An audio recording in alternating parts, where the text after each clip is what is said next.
Joining us now, Breitbart's John Carney and Brian Brenberg, co-host of The Big Money Show, right here on fabulous Fox Business. Gentlemen, thank you.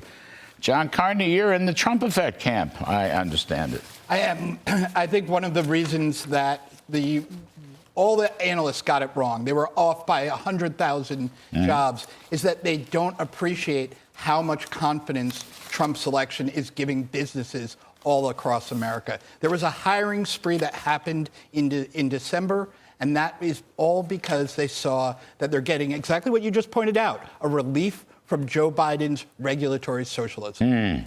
The household survey, well, let's put some facts on the table. Non-farm payrolls up 256,000. A lot of that was government and what you call government adjacent health care, in other words. 40% of it was still government and government related. So, Brian, it wasn't all that fabulous. But household employment, from which the unemployment rate comes, up 478,000. Yep. That's your blowout number. And the unemployment rate did slip down a bit to 4.1%.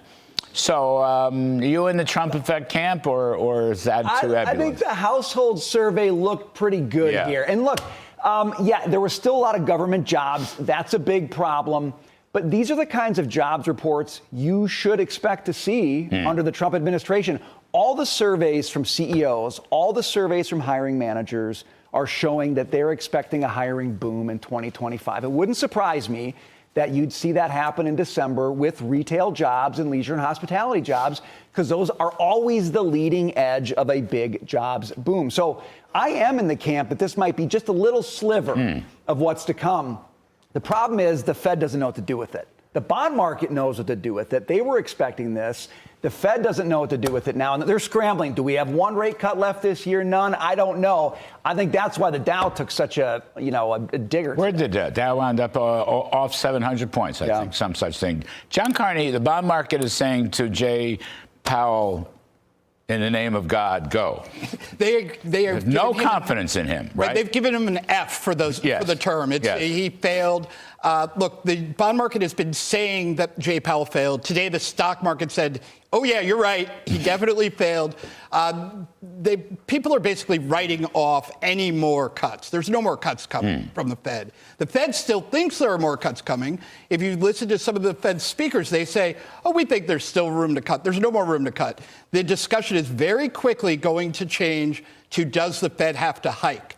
Right now, as inflation has been stuck and way above where it needs to be, but if it starts to climb, then we are going to get people very seriously looking at Fed hikes in the future, which will be very badly received. Jay Powell needs to step down if they need to hike, because he pitched everything on the idea that he was going to get it right this time. I mean, think about all the mistakes he made. He made a mistake at missing inflation when it came on board, and then he messed this up again when he thought inflation was going away. He's too dumb. If they raise rates this year, to me, that would be more political than cutting rates before the election, because that's not giving time for the Trump plan to take effect on spending cuts, on regulatory cuts. It wouldn't only be badly received, but it would look like a shot at. By the way, on that point, Christopher Waller, excluding Christopher Waller. But the Fed minutes, basically, you can see they're making a case that Trump tariffs are going to be inflationary. Now, I know Waller dissented, although Waller is, unfortunately, has been voting for these rate cuts, so he missed this whole story, too. But, Brian, well, maybe you agree that tariffs are inflationary. I don't agree. I don't see. I mean, the inflation is caused by too much spending and too much money creation by the Fed, too much pump priming by the Fed, right? Tariffs might raise a lot of money, help finance tax cuts. I'm not in the camp of worrying about the inflationary effects of tariffs because it's part of a broader package of growth. And a broader package of growth is going to create countervailing forces to bring prices down. Energy production. If it was Joe Biden talking about tariffs, I'd maybe start getting a little bit worried about price increases. If it's Donald Trump, I'm less worried about it because he's got a growth component of his agenda that his predecessor doesn't have, and that we've seen work. We saw it work 4 years ago. We've got historical data on this. No, I mean, it's true.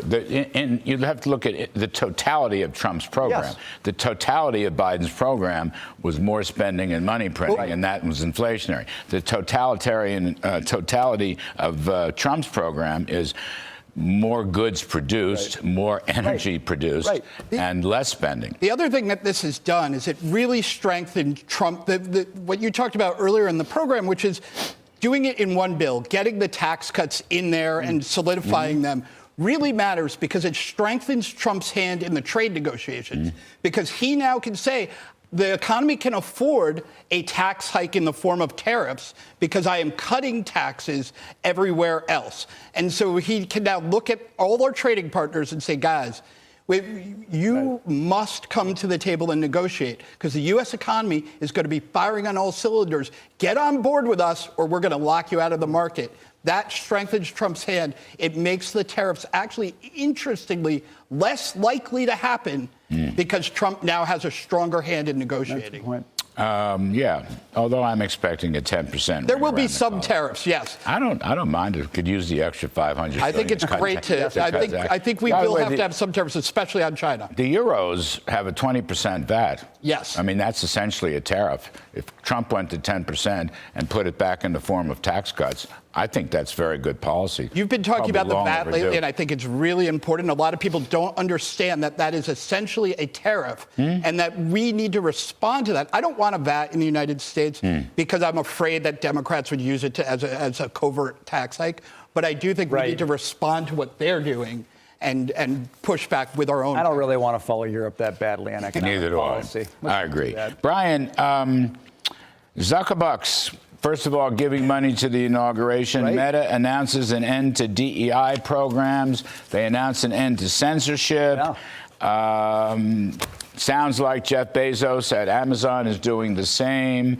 What do you think accounts for this incredible turn of events? Call me naive. I like a good redemption story. I like a good repentance story. I think Zuckerberg looks at what's happened with Musk and the influence he has, the cultural meaningfulness he has, and he's jealous of it. And by the way, if you're in the business of running a social media platform, at the end of the day, you better be in favor of free speech because that's what you do. If you're not in favor of that, your market goes away. So to me, it might be self-interested.